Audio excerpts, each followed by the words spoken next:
Hey, can you say I can swim, or do you need to say I am able to swim? What's the difference? If you're confused, you're not alone. Most English learners get this wrong. Today, we're breaking down can versus be able to in the simplest way possible. By the end of this video, you'll know exactly when to use each one. I'm Noor, and this is Adam, and welcome to our English Conversation podcast. Let's dive in. So here's what you'll learn today. First, what can really means and when to use it. Second, what be able to means and why it's different. Then we'll cover the 5 key differences that most teachers don't explain.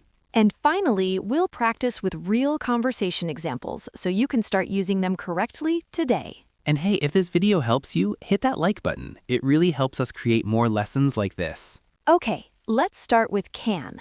Adam, when do we use can? Can is a modal verb. We use it to talk about ability, possibility, or permission.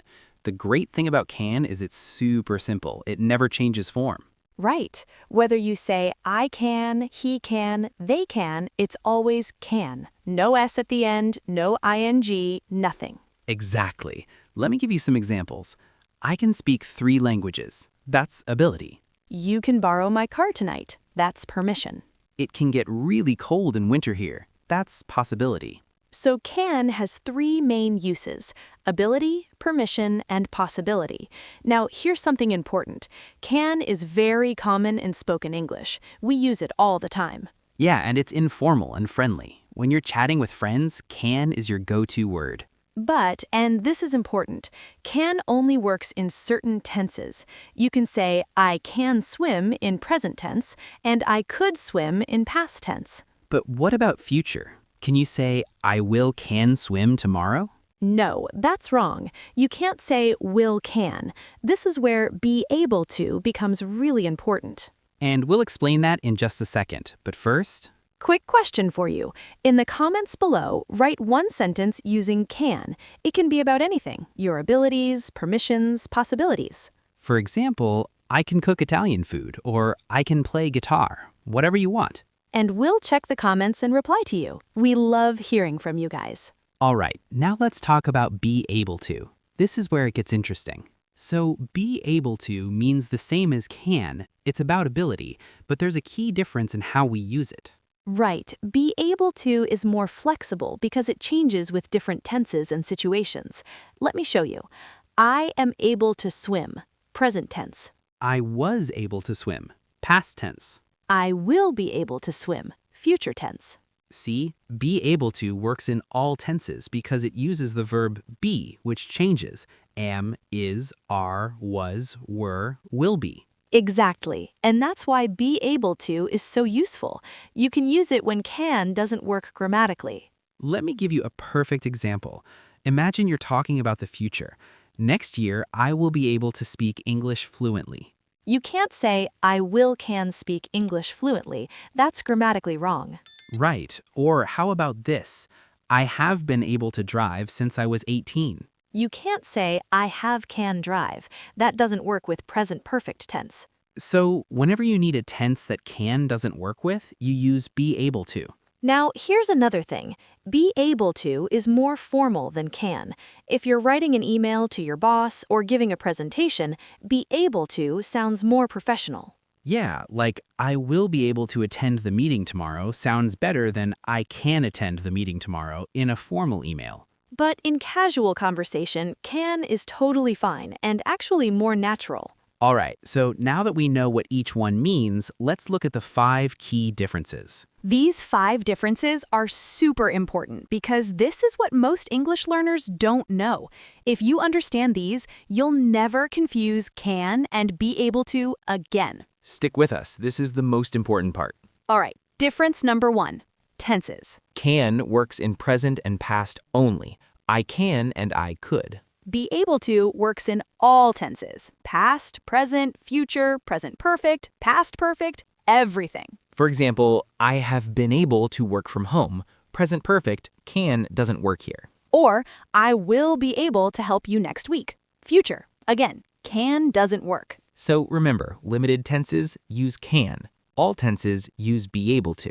Got it. Now, difference number 2, formality. Can is informal and conversational. We use it with friends, family, casual situations. Be able to is more formal. Use it in business emails, presentations, academic writing, job interviews. Let me give you an example. Talking to a friend, can you come to my party? That's perfect. But in a job interview, I am able to work flexible hours. Sounds more professional, right? Exactly. If you use can in a job interview, it's not wrong, but be able to sounds more polished and professional. So think about your context. Casual, can, formal, be able to. All right, let's move to difference number 3. This one trips up a lot of people. Before we continue, quick poll. Comment below, which one do you use more, can or be able to? I'm betting most of you say can because it's simpler, right? And that's totally normal. But after this video, you'll know exactly when to switch to be able to. All right, difference number 3 is about grammar structure. Let's break it down. Difference number 3. After modal verbs, you must use be able to. Modal verbs are words like will, would, should, might, must. You can't put two modal verbs together. For example, you can't say I will can do it. That's wrong. You have to say, I will be able to do it. Another example, you should can try it. Wrong. Correct version, you should be able to try it. So rule, modal plus be able to, never modal plus can. This is a super common mistake, so watch out for this one. Okay, difference number 4, emphasis and achievement. Ooh, this is interesting.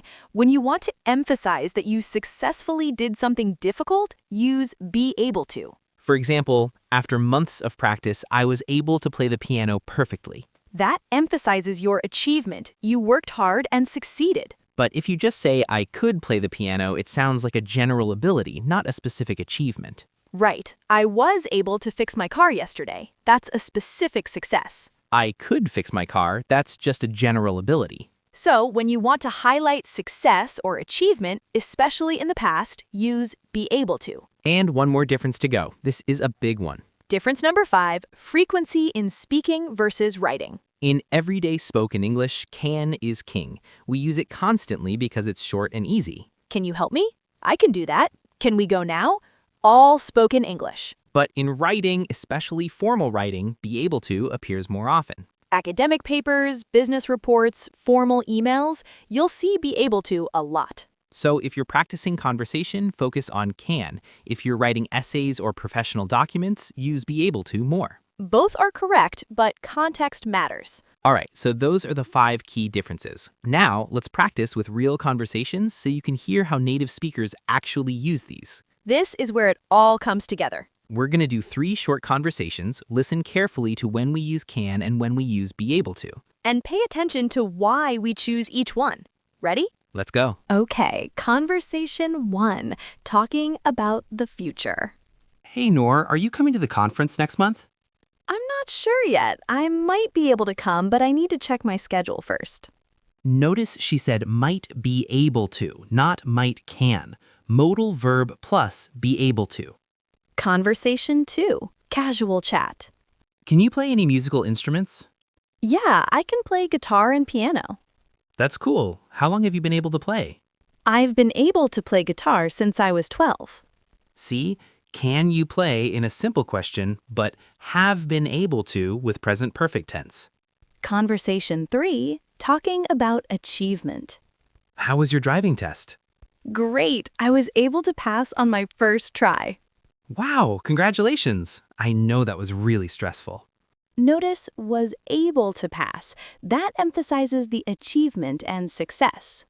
All right, before we wrap up, let's quickly cover the most common mistakes. Mistake number 1, I will, can, do it. Remember, never put two modals together. Mistake number 2, I am, can, speak English. You can't use be with can. It's just I can speak English. Mistake number 3, using can in present perfect. I have can worked here for 5 years. Wrong. Say I have been able to work here. Avoid these 3 and you're golden. Let's recap super fast. Can, simple, informal, present, and past tenses only. Be able to, flexible, all tenses, more formal, use after modal verbs, emphasizes achievement. Both mean the same thing, ability, but context determines which one you use. And now you know exactly when to use each one. So, did this lesson help? If yes, smash that like button and let us know in the comments. And here's your final challenge. Write 2 sentences, one with can and one with be able to. We'll check them. If you want more grammar lessons like this, subscribe and hit the bell so you never miss our videos. Next week, we're covering must versus have to, another confusing pair. Thanks for learning with us. See you next time. Bye.